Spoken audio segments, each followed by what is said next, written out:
Baiklah pelajar semua, jom kita terus fokus pada ulang kaji padu untuk bab 6, cabaran selepas pembentukan Malaysia.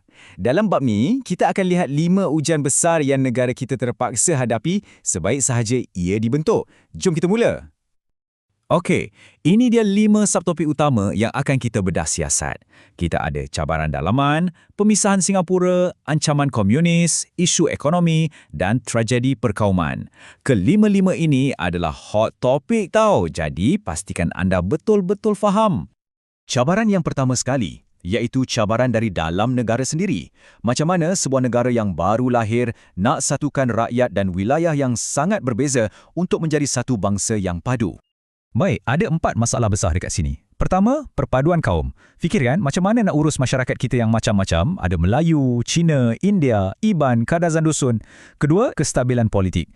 Negara baru, politik pun mestilah ada goyang sikit kan? Ketiga, yang paling penting, keseimbangan sosio-ekonomi. Nak pastikan tak ada siapa pun yang rasa tertinggal. Nak tengok contoh kestabilan politik yang teruji? Kita tengok krisis politik Sarawak 1966.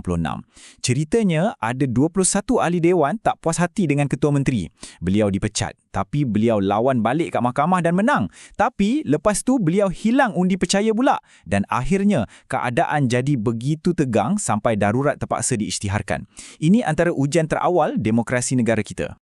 Okey. Seterusnya, satu peristiwa yang sangat besar dalam sejarah kita, iaitu pemisahan Singapura pada tahun 1965. Nah, soalan cepu mas untuk peperiksaan, kenapa Singapura keluar dari Malaysia? Jom kita rungkai sebab-sebabnya. Dari sudut politik, puncanya adalah pertembungan antara PAP yang diketuai oleh Lee Kuan Yew dengan Parti Perikatan. Lee Kuan Yew rasa peranan Singapura ni macam terhad sangat. Kemuncaknya, bila dia lancarkan kempen Malaysian Malaysia. Kempen ini tuntut hak sama rata untuk semua kaum yang mana pada masa itu dianggap mencabar perlembagaan persekutuan. Isu ini memang sensitif dan terus mencetuskan ketegangan yang serius. Dari segi ekonomi pun ada isu. Singapura nak sangat wujudkan pasaran bersama dengan cepat. Lepas tu, mereka tak puas hati pasal cukai tambahan. Tapi yang paling tegang ialah bila Singapura nak kenakan faedah untuk pinjaman 150 juta ringgit bagi pembangunan Sarawak dan Sabah. Tindakan ni nampak macam tak selari dengan semangat kekitaan dalam Malaysia.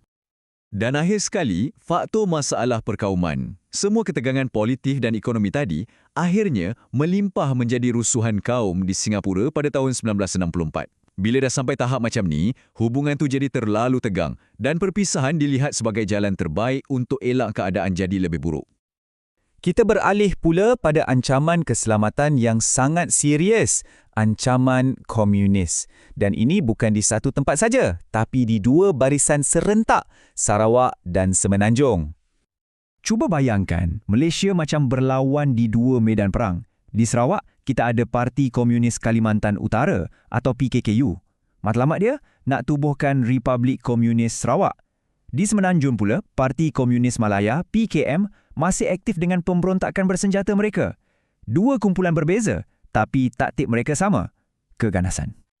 Taktik mereka memang sangat kejam. Bukan setakat serang hendap askar PKM sampai tahap membunuh Ketua Polis Negara dan Ketua Polis Perak. Paling menyedihkan, mereka juga menggebom Tugu Negara pada tahun 1975. Serangan pada simbol negara ni memang betul-betul membangkitkan kemarahan rakyat. Jadi, macam mana kerajaan lawan balik dengan strategi 3 serampang yang bijak? Pertama, perang saraf. Ini bukan perang pakai senjata tapi perang untuk menawan hati dan fikiran rakyat. Kedua, barulah operasi ketenteraan besar-besaran. Dan ketiga, kerjasama dengan negara jiran terutamanya Thailand untuk tutup laluan dan tempat persembunyian mereka di sempadan. Okey, sekarang kita tengok pula isu ekonomi. Macam mana kerajaan cuba selesaikan salah satu punca utama ketidakpuasan hati rakyat melalui rancangan pembangunan negara yang pertama. Inilah dia, rancangan Malaysia Pertama.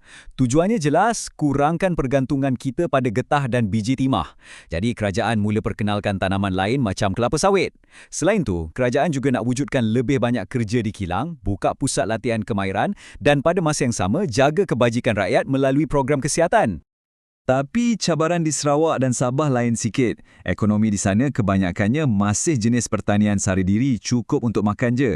Saiz negeri pula sangat besar tapi jalan raya tak banyak. Ramai bergantung pada pengangkutan sungai. Pendidikan pun satu lagi isu besar yang perlu diberi perhatian terutamanya di kawasan-kawasan pedalaman. Kita sekarang sampai ke satu babak yang paling suram dan menyedihkan dalam sejarah awal negara kita, iaitu keretakan hubungan antara kaum. Ya, kita akan bincangkan tentang peristiwa 13 Mei 1969, satu tragedi yang menjadi titik perubahan besar kepada cara kita melihat hubungan kaum di Malaysia. Tragedi ini bukan terjadi tiba-tiba. Ia adalah hasil pengumpulan pelbagai masalah. Ada jurang ekonomi yang besar antara kaum, ada ketegangan politik yang memuncak selepas pilihan raya umum 1969, ada parti politik yang mainkan isu sensitif, dan ada perarakan kemenangan yang provokatif. Dalam keadaan yang dah sedia tegang ni, komunis pula ambil peluang untuk curah minyak pada api. Sebagai tindak balas, kerajaan terpaksa ambil langkah-langkah drastik. Darurat diisytiharkan serta-merta. Parlimen digantung. Maksudnya sistem demokrasi kita direhatkan seketika. Untuk mentadbir negara, Majlis Gerakan Negara atau Magaran ditubuhkan dengan kuasa penuh untuk pulihkan keamanan. Dan semestinya, perintah berkurung dikuatkuasakan untuk kawal keadaan. Baiklah, jom kita buat rumusan pantas tentang kelima-lima cabaran besar yang telah kita lalui tadi. Ingat betul-betul 5 poin penting ni. 1. Integrasi dalaman. 2. Pemisahan Singapura. 3. Ancaman komunis. 4. Pembangunan ekonomi. Dan 5. Tragedi hubungan kaum. Setiap satu cabaran ini telah mengajar dan membentuk Malaysia dengan cara yang unik.